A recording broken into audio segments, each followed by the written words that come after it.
In the world of organized crime, survival means being untouchable. From Paul Castellano's fortress mansion to Al Capone's armored cars and Carmine Galante's sophisticated bodyguards, this is a deep dive into the insane security strategies mafia bosses use to stay one step ahead of death and law enforcement, starting with Matteo Messina Denaro.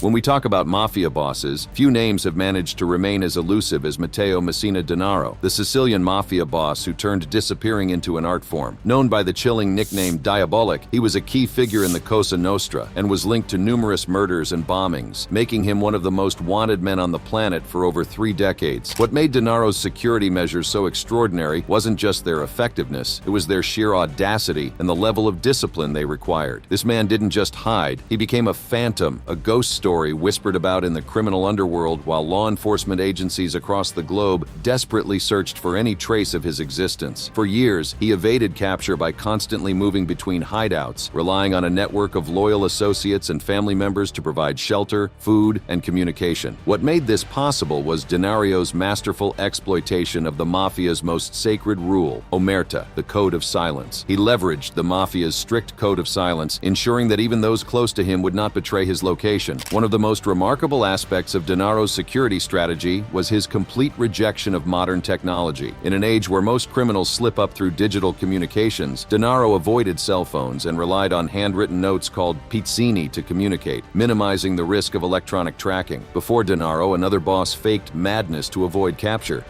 Vincent Gigante.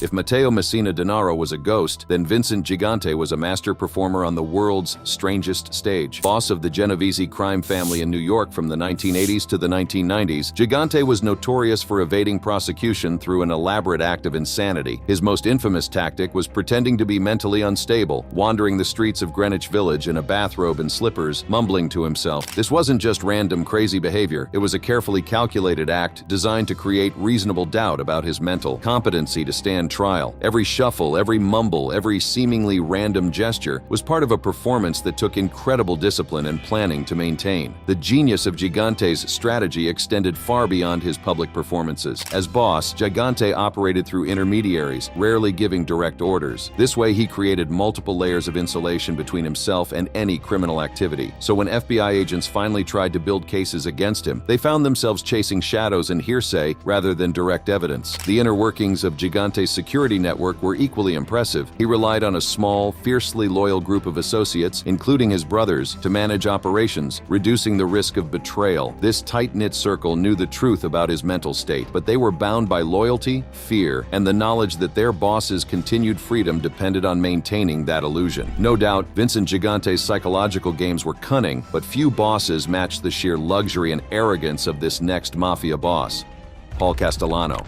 While some mafia bosses relied on stealth and deception, Paul Castellano chose a different path entirely. If you can't hide from your enemies, make sure they can't reach you. Once boss of the Gambino crime family, Castellano was known for his business acumen. He ran the family like a corporation, even though his approach to personal security was more akin to that of a medieval lord protecting his castle. The centerpiece of Castellano's security strategy was his incredible Staten Island residence, a monument to paranoia and wealth that sent a clear message to anyone who might consider challenging him. Castellano lived in a 17-room mansion designed to resemble the White House, complete with high walls, security gates, and surveillance systems. This wasn't just a home, it was a fortress designed to keep the world at bay while projecting an image of power and untouchability. Now, while this look can fascinate anyone, the mansion's impressive exterior is just the beginning of Castellano's elaborate security strategy. Every aspect of his daily life was carefully choreographed to minimize risk and maximize protection. He employed a team of armed bodyguards to patrol his property and accompany him wherever he went. This created a mobile security perimeter that moved with him like a protective bubble. Castellano also limited access to his inner circle, conducting meetings in secure locations and vetting associates carefully to prevent infiltration by informants or rivals. This careful control of information and access created multiple layers of protection around his operations and his person. Castellano's choice of criminal enterprises also reflected his security-conscious mindset. By steering the Gambino family toward safer crimes like money laundering kidnapping and extortion, Castellano reduced exposure to violent conflicts that could necessitate heightened security. He understood that the more violent and attention-grabbing your crimes, the more enemies you make and the more heat you draw from law enforcement. Although Castellano was eventually gunned down outside a Manhattan restaurant in 1985, the security measures he had put in place showed that he truly understood the game. While Paul Castellano believed in control through business, this next mafia boss believed in control through fear: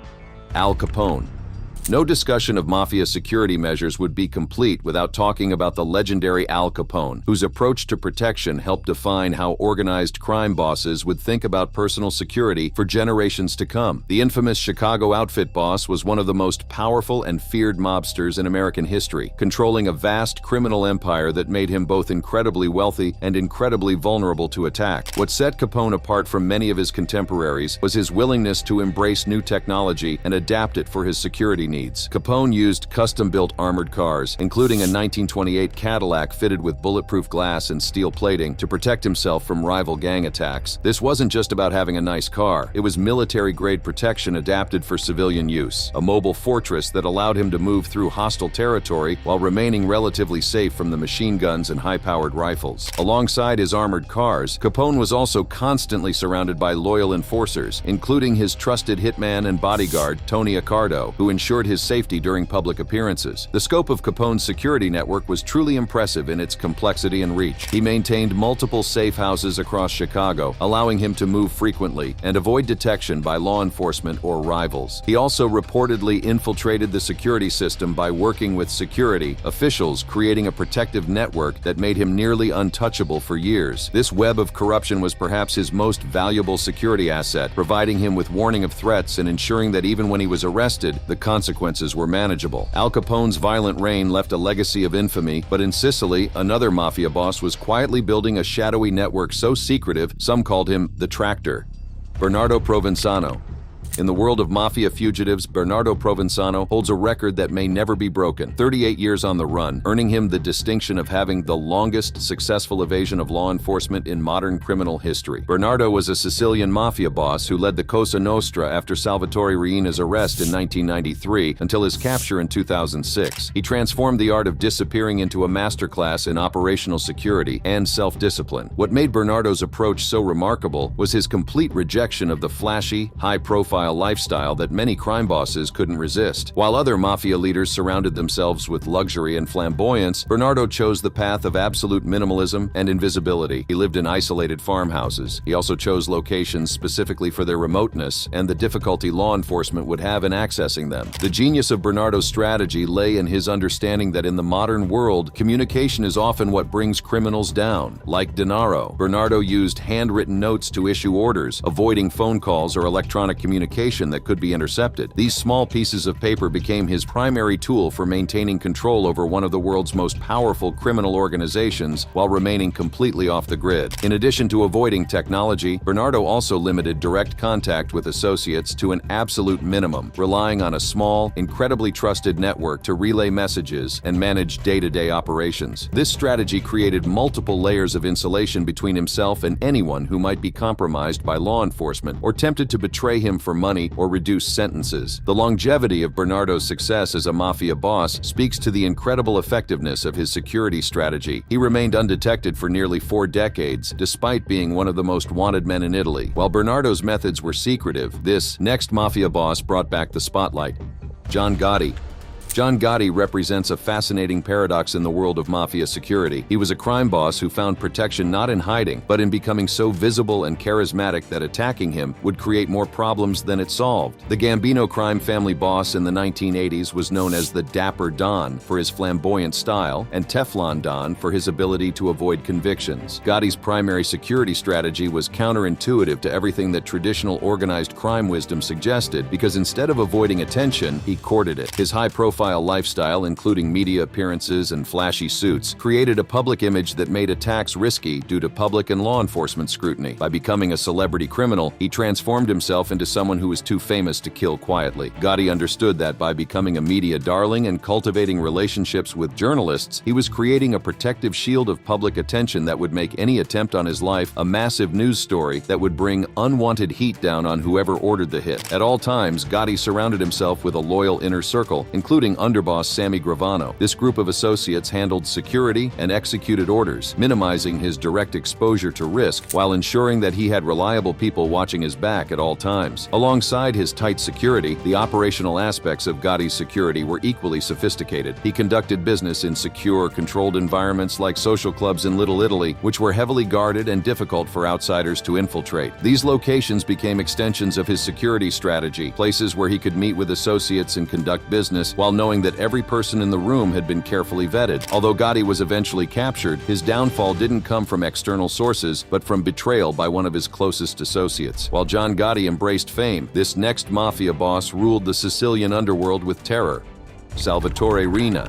Salvatore Riina earned his nickname The Beast through a combination of ruthless violence and security measures that were as brutal as they were effective. As boss of the Sicilian Mafia's Corleonesi faction, who led Cosa Nostra during its most violent period in the 1980s and early 1990s, Riina understood control. He knew that sometimes the best defense is an offense so terrifying that it discourages anyone from even thinking about challenging you. Riina's approach to security was built on a foundation of absolute terror. He was responsible for ordering the assassinations of anti-mafia prosecutors Giovanni Falcone and Paolo Borsellino in 1992. These attacks were so brazen and shocking that they fundamentally changed how law enforcement approached the mafia threat. They were not just murders, but public declarations that no one was safe from his reach. The operational security measures that allowed Riina to remain a fugitive for over 20 years were remarkably sophisticated for their time. He lived as a fugitive, evading capture by residing in hidden apartments and rural safe houses in Sicily, often moving to avoid detection. In addition to his operational security measures, Riina's communication security was equally impressive in its simplicity and effectiveness. He used coded messages and intermediaries to communicate, avoiding direct contact that could be intercepted by law enforcement wiretaps. This system allowed him to maintain control over complex criminal operations while ensuring that there was never any direct evidence linking him to specific crimes. Before Riina's brutality, there was one other boss who was the architect of the American Mafia: Charles Luciano.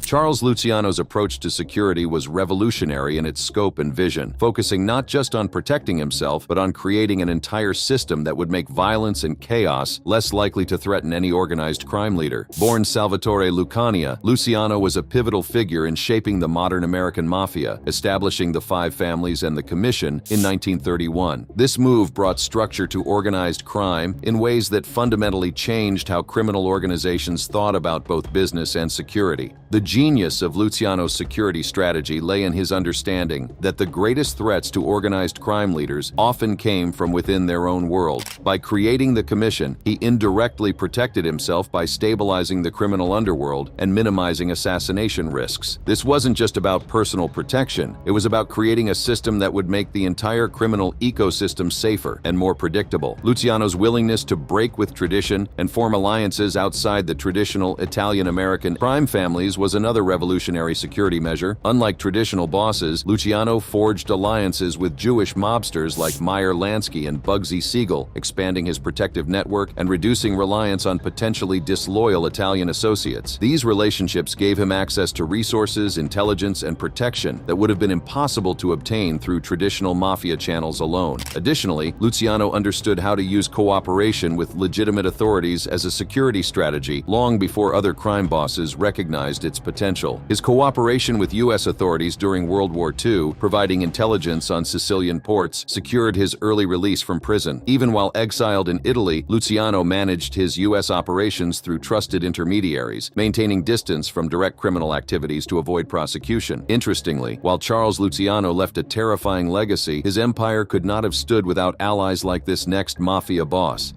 Vito Genovese.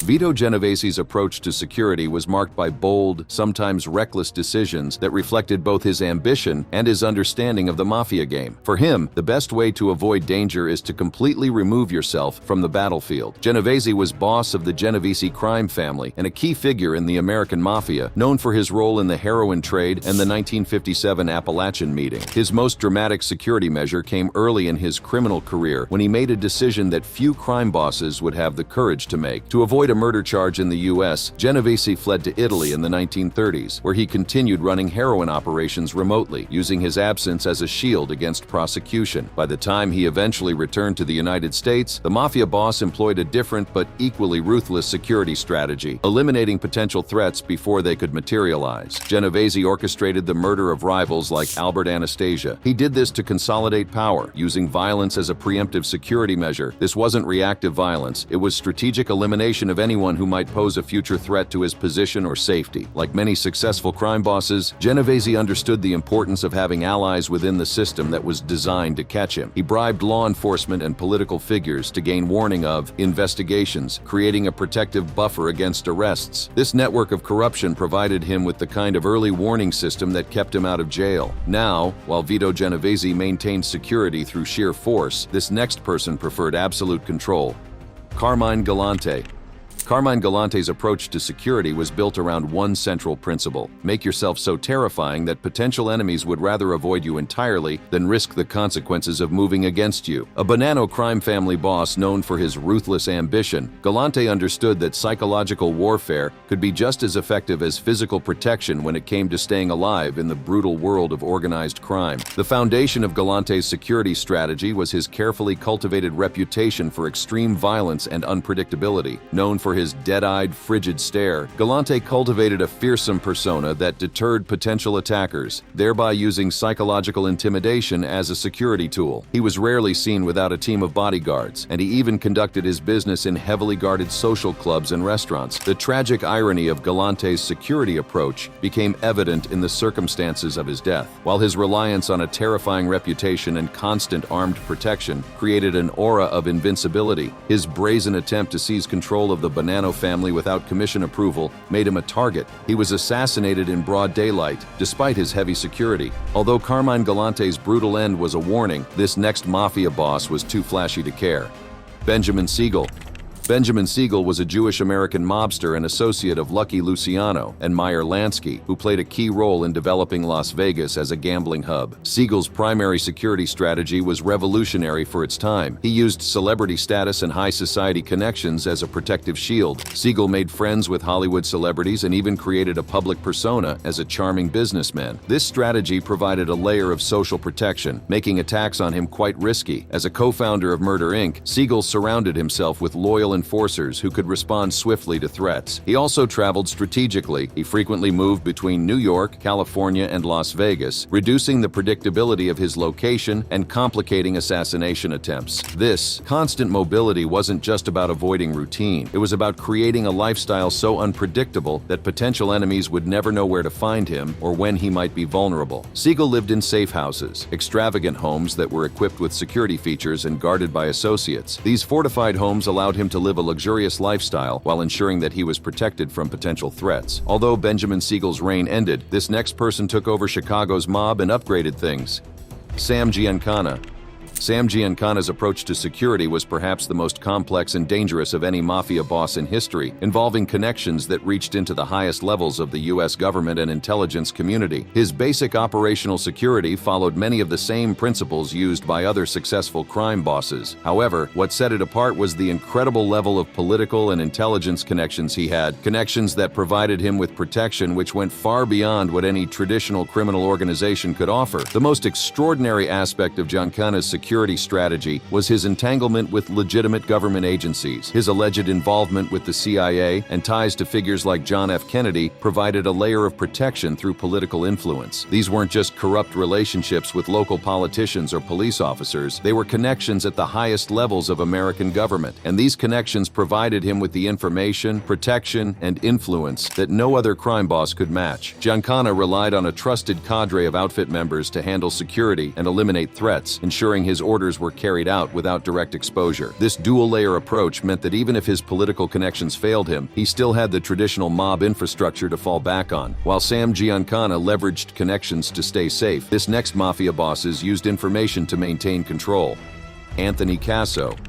Anthony Casso was the underboss of the Lucchese crime family in New York during the 1980s and early 1990s. He was known for his ruthless violence and eventual cooperation with authorities. Casso understood that in the world of organized crime, the greatest threats often come from those closest to you. So unlike most mafia bosses, he chose to spy on his own organization with the same intensity that law enforcement used to spy on him. Casso was notoriously paranoid, installing surveillance cameras and listening devices in his home and social clubs to monitor his associates. This wasn't just about being careful. It was about creating a comprehensive intelligence network that would give him advance warning of any potential threats from within his own organization. The physical aspects of Casso's security were equally impressive. He maintained a rotating team of armed enforcers and used multiple safe houses in Brooklyn and Long Island to evade law enforcement and rival hits. This constant mobility and heavy protection created multiple layers of security that made it extremely difficult for enemies to predict his location or mount a successful attack against him. The most extraordinary aspect of Casso's security network was his corruption of law enforcement itself. At one time, Casso bribed two NYPD detectives, Louis Ippolito and Stephen Caracappa, to provide intelligence on investigations and even carry out assassinations. Casso's approach to eliminating threats was ruthlessly proactive. He ordered the murders of suspected informants and rivals, including an attempt on rival boss John Gotti. He did this to eliminate threats even before they could materialize. Now, while Anthony Casso brought chaos, this next person brought diplomacy.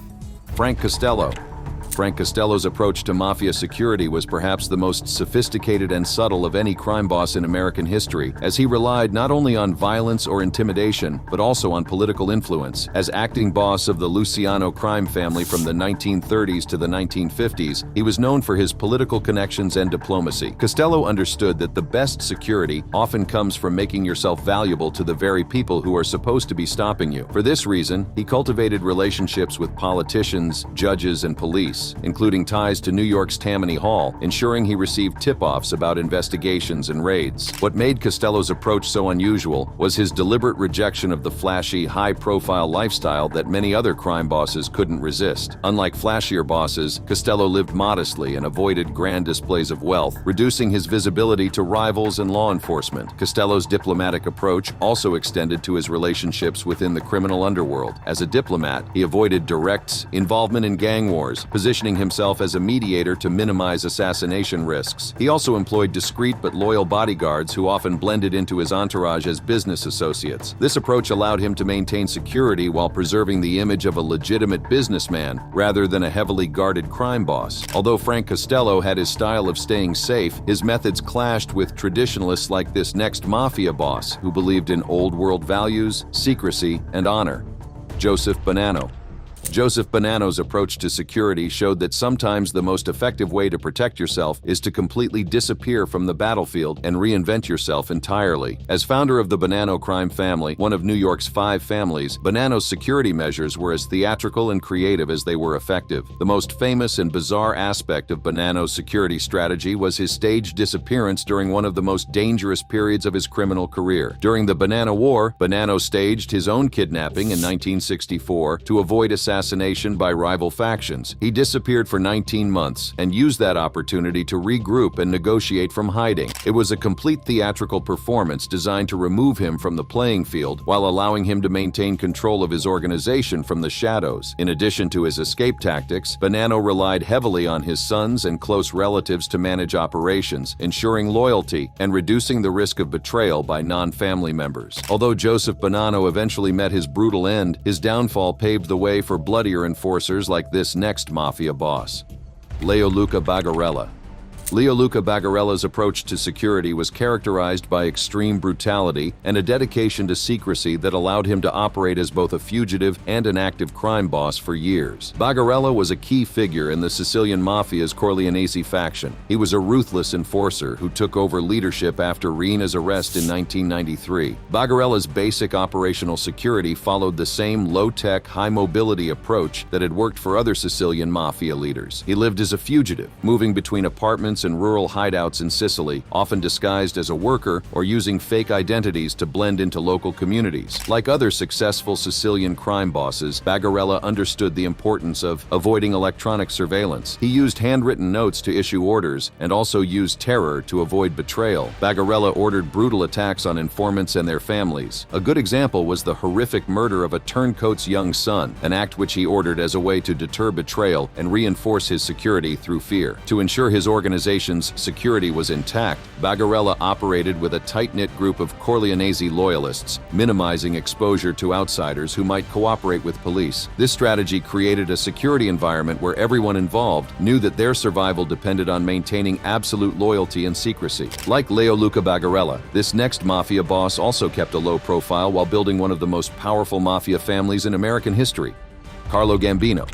Carlo Gambino's approach to mafia security was perhaps the most successful in the history of organized crime. As boss of the Gambino crime family from 1957 to 1976, Gambino managed to achieve what few crime bosses ever do. He died of natural causes in his own bed and was never successfully prosecuted for his crimes. The foundation of Gambino's security strategy was his deliberate cultivation of ordinariness and his rejection of the flashy lifestyle that attracted attention to other crime bosses. Gambino avoided publicity, living in a modest Brooklyn home and dressing moderately to deflect attention from law enforcement and rivals. He also used a diplomatic approach to strengthen his family through marriages and partnerships with other mafia families. This strategy reduced the likelihood of any interfamily conflicts that could threaten his safety. For operations, Gambino rarely gave direct orders and only used intermediaries like underboss Agnello Della Croce. He did this to distance himself from criminal activities and legal scrutiny, which means that even when law enforcement managed to penetrate his organization, they found it nearly impossible to connect him directly to specific crimes. In his later years, Gambino employed even more unconventional security strategies. He used his declining health to avoid court appearances and public exposure, further protecting himself from prosecution. While Gambino employed top security methods, they were nothing compared to those of this next mafia boss, Giovanni Brusca. Giovanni Brusca's approach to security was inseparable from his role as one of the most feared and effective killers. Brusca's security measure was based on one principle: make your enemies too afraid to move against you. As a Sicilian mafia hitman and associate of Toto Riina, Brusca was responsible for over 100 murders, including the 1992 assassination of Giovanni Falcone. He hid in remote Sicilian farmhouses, moving frequently to avoid capture by Italy's anti-mafia task forces. He also used fake IDs and altered his appearance to blend into rural communities, evading detection during his years as a fugitive. Like other members of the Corleonese faction, Brusca's security network was built around the tight bonds of loyalty and mutual dependence. As a trusted Riina ally, he relied on the Corleonese's tight-knit structure to provide safe houses and resources, minimizing exposure to outsiders. This network didn't just provide him with places to hide, it gave him access to intelligence, resources, and support that allowed him to continue his criminal activities even while living as a fugitive. Which of these mafia bosses do you consider most sophisticated? Let me know in the comments section. For more videos like this, click on this next card on your screen.